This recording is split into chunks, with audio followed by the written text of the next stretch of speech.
Le Premier ministre britannique Keir Starmer était aujourd'hui à Kiev pour y signer un accord de partenariat avec l'Ukraine qui devrait être valable pendant pas moins de 100 ans. Mais cette visite était aussi l'occasion de parler avec Volodymyr Zelensky du déploiement de troupes britanniques et européennes en général comme une force de maintien de la paix. Mais en fait, ça servirait à quoi une force de maintien de la paix? Combien de troupes faudrait-il? Pour combien de temps? Et surtout, à quel coût? Bonjour à tous, c'est Sébastien et bienvenue dans cette vidéo où l'on va parler de cette espèce de serpent de mer, de la réponse européenne à la guerre en Ukraine. Ça commence à ressembler à un projet, mais les contours sont loin, très loin d'être encore clairement identifiables. Donc ce matin, Keir Starmer, le Premier ministre britannique, est arrivé à Kiev pour y signer cet accord de partenariat. Alors pour la petite histoire, pendant qu'il était en train de signer avec Volodymyr Zelensky dans le palais Mariinsky, qui est une résidence d'État ukrainienne dans le centre de Kiev, tout près du Parlement, eh bien il y a un drone russe qui a survolé le palais, ce qui représente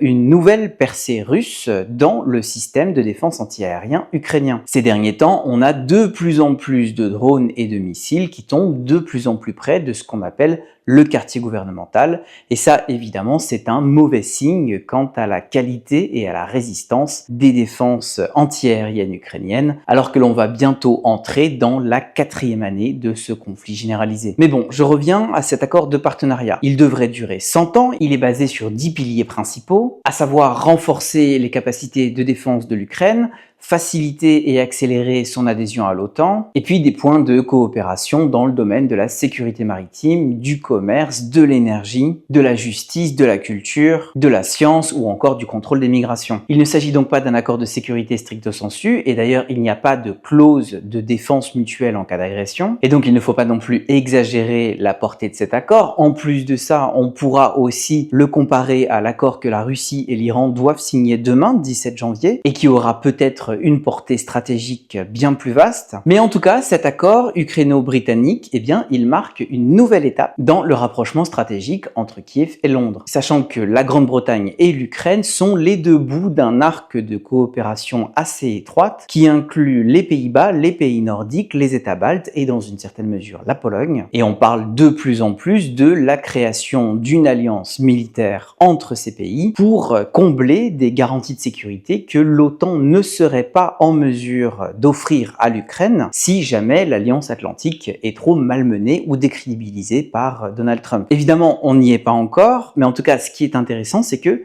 ni l'Allemagne ni la France ne font partie de cette ébauche de projet. La France, pour parler d'elle, elle offre une assistance structurelle de longue durée à l'Ukraine qui est très solide et de très haute qualité. Mais par contre, pour ce qui est de l'engagement politique et de la vision stratégique en Europe centrale et orientale, on n'y est pas encore tout à fait. On a vu, après le discours de Bratislava de 2023, qu'Emmanuel Macron a lancé plusieurs ballons d'essai et il a aussi tenté de prendre la tête d'un effort européen pour construire une sécurité autonome continentale. Mais comme on le sait, il est aux prises depuis au moins l'été avec des crises politiques à répétition et puis avec une sérieuse crise budgétaire. Mais même au-delà, il faut quand même voir que le président français ne s'est rendu qu'une seule fois à Kiev depuis 2022 et que même Olaf Scholz, s'est rendu, lui, à Kiev 2 fois déjà. Là, évidemment, je troll un peu, mais c'est quand même révélateur, c'est un signe qui ne trompe pas quant à la sincérité d'un engagement politique. Mais cela étant dit, comme je l'ai déjà dit, l'assistance structurelle de la France, elle n'est vraiment pas remise en cause et elle est très appréciée des Ukrainiens, malgré le fiasco récent de la formation et du déploiement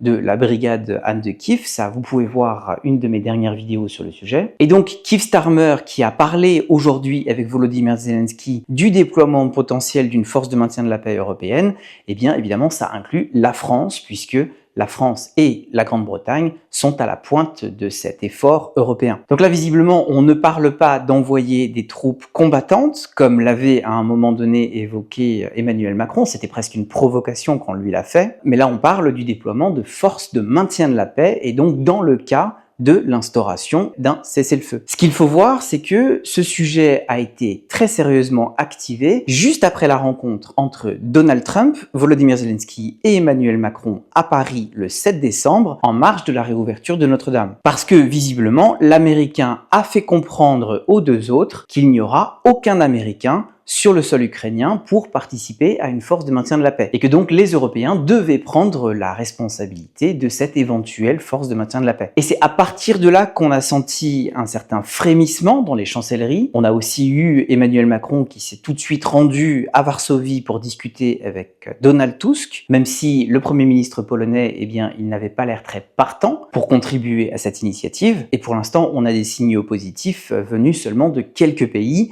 comme la Lituanie, l'Allemagne ou encore la République tchèque. Mais pour l'instant, ce ne sont que des signaux, il n'y a pas encore d'engagement ferme. Parmi les partenaires européens, il y a visiblement 3 scénarios qui sont activement discutés. Et ça, c'est ce que le quotidien britannique The Telegraph a très récemment divulgué. Le premier scénario, c'est un déploiement de forces de maintien de la paix sur l'ensemble de la ligne de front, c'est-à-dire 1300 km. Le deuxième scénario, c'est que des forces étrangères prennent en charge la défense de la région de Kiev et de la capitale elle-même, ce qui permettra, en cas de nouvelles offensives russes, eh bien, de libérer des brigades ukrainiennes pour qu'elles aillent protéger d'autres parties du front. Et le troisième scénario, eh bien, il porte sur le déploiement de troupes européennes seulement dans l'ouest de l'Ukraine, qui assurerait la sécurité de cette partie du pays, donc notamment la sécurisation de la frontière avec le Bélarus et aussi évidemment la protection aérienne. Et puis ces troupes, elles pourraient aussi mener des formations militaires, donc directement sur le terrain ukrainien. Ça, ce sont les 3 scénarios dont on discute apparemment activement. Mais il n'empêche qu'avec chacun de ces 3 scénarios, eh bien, il y a énormément de questions qui se posent. En premier lieu, celle du cessez-le-feu, la condition élémentaire. Puisque on le voit avec les hésitations de l'équipe Trump,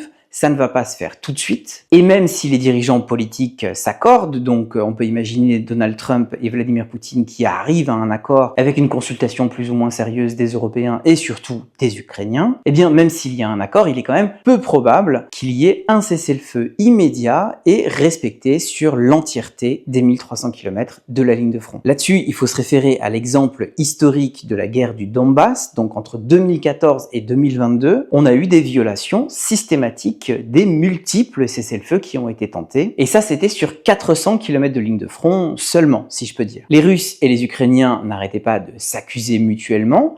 Et au milieu, on avait l'OSCE, la mission d'observation de l'OSCE, qui comptait les coups, mais qui n'avait pas l'autorité politique pour attribuer les responsabilités des violations des cessez-le-feu. Et ça, les Ukrainiens en ont gardé un souvenir amer, et il y a fort à parier qu'ils n'accepteront pas une force de maintien de la paix similaire à celle de la mission d'observation de l'OSCE, surtout si c'est dans un contexte de ni guerre ni paix, où en fait une force de maintien de la paix ne viendrait que contrarier les opérations militaires qui continueraient de toutes les manières. Et les Russes aussi verraient d'un très mauvais œil le déploiement de troupes européennes et donc de troupes de l'OTAN, eh bien le long de la ligne de front et donc en partie aux frontières entre l'Ukraine et la Russie. Et donc il y a peu de chances que Vladimir Poutine accepte cela comme une des conditions du cessez-le-feu. Alors est-ce qu'il aurait vraiment la possibilité de s'y opposer dans le cas d'une très forte pression des États-Unis et dans le cadre d'un accord plus global où il obtiendrait d'autres contreparties? Ça, c'est encore une autre question. Mais en l'état, on peut plutôt imaginer que le Kremlin pousserait pour une force de maintien de la paix qui ressemblerait à une mission des casques bleus de l'ONU, ces casques bleus étant plutôt pakistanais, indonésiens ou encore d'une autre nationalité. Et l'efficacité des missions de casques bleus de l'ONU, on a vu ces dernières décennies ce que ça peut donner. Bon, si jamais il y a des soldats britanniques, français, allemands qui sont déployés sur le terrain de guerre ukrainien, il faut voir que, évidemment, ils risqueraient d'être visés eux-mêmes par les duels d'artillerie qui continueraient. Et dans ce cas-là, qu'est-ce qui se passerait à la suite des premières pertes de soldats européens et donc de l'OTAN après un bombardement russe? On revient sur toutes les questions de co-belligérance et de refus de l'escalade qui sont très chères aux Européens depuis 2022, voire depuis 2014. Et de toutes les manières, au-delà de la question de la continuation des bombardements, eh bien, il faut voir que l'Ukraine est le pays le plus miné au monde, le plus brouillé au monde, et donc j'entends par là doté de systèmes de brouillage électronique, et le pays avec la plus forte concentration de drones au monde. Et donc à supposer que les combats s'arrêtent, eh bien les risques ils continueront à exister à chaque pas d'une force de maintien de la paix. Ensuite, et je l'ai déjà dit sur cette chaîne,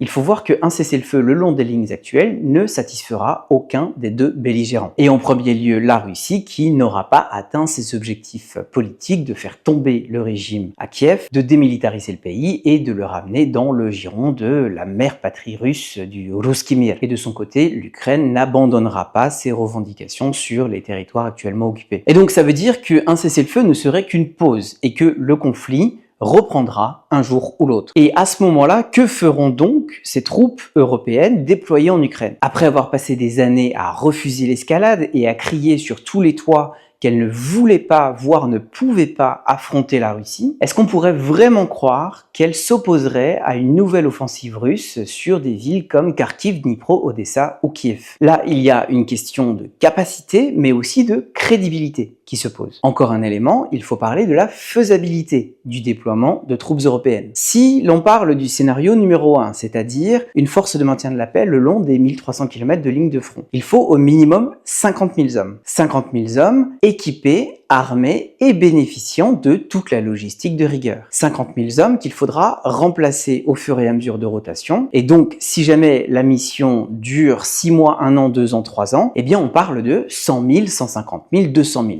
hommes qui se relayeront sur leur position au fil des mois, au fil des années. Ce sont des contingents européens que déjà il va falloir trouver, mais aussi qu'il faudra financer par un effort considérable sur la durée. Et ça, on le sait très bien, aucun des grands pays européens n'est prêt à le faire pour le moment puisque chacun à son échelle fait face à de graves contraintes budgétaires. Compte tenu de toutes les questions que j'ai abordées, si l'on regarde ces 3 scénarios, donc tenir l'ensemble de la ligne de front, se concentrer sur Kiev ou déployer des troupes dans la seule Ukraine de l'Ouest, eh bien c'est le 3e scénario qui apparaît le plus crédible et le plus réalisable. Car là, les Européens prendront moins de risques, ils protégeront les airs et en plus de ça, ils feront valoir leurs expertises et leurs compétences en termes de formation militaire. Mais il faut voir que ce 3e scénario, eh bien ça laissera à elle-même les régions centrales et orientales de l'Ukraine et des grandes métropoles comme Dnipro, Kharkiv, Odessa et bien sûr Kiev. Et donc par définition, il n'y aura pas de force de maintien de la paix qui pourra contrôler le respect d'un éventuel cessez-le-feu. Et donc on se retrouverait à un point zéro, mais avec cette différence qu'on aura effectivement des troupes européennes sur le sol ukrainien. Donc vous le voyez, cette question, elle est ultra complexe. Et elle reste basée sur ce refus des Occidentaux, et en l'occurrence des Européens, d'imaginer tout affrontement direct avec la Russie. Et je ne parle pas ici de mettre cette idée en pratique, je parle seulement de l'imaginer, de concevoir l'éventualité d'un conflit. Depuis 2022, a fortiori depuis 2014, les Européens cherchent à contrer la Russie sans lui faire la guerre, donc notamment à travers des sanctions, et cela même alors que la Russie, de son côté, elle nous mène une guerre de plus en plus ouvertement. Et il n'y a qu'à tendre l'oreille pour écouter les déclarations des dirigeants du Kremlin, Vladimir Poutine étant souvent le moins belliqueux de la bande, mais quand même relativement menaçant, en particulier depuis 2022. Et ça, c'est une stratégie de la part des Occidentaux, et en l'occurrence des Européens, qui a ses limites, puisque refuser d'imaginer, de concevoir un conflit avec une puissance qui, elle, nous traite comme des ennemis depuis déjà de nombreuses années, eh bien on a vu où ça a mené, et notamment donc cette escalade du 24 février 2022. Et donc dans cette perspective,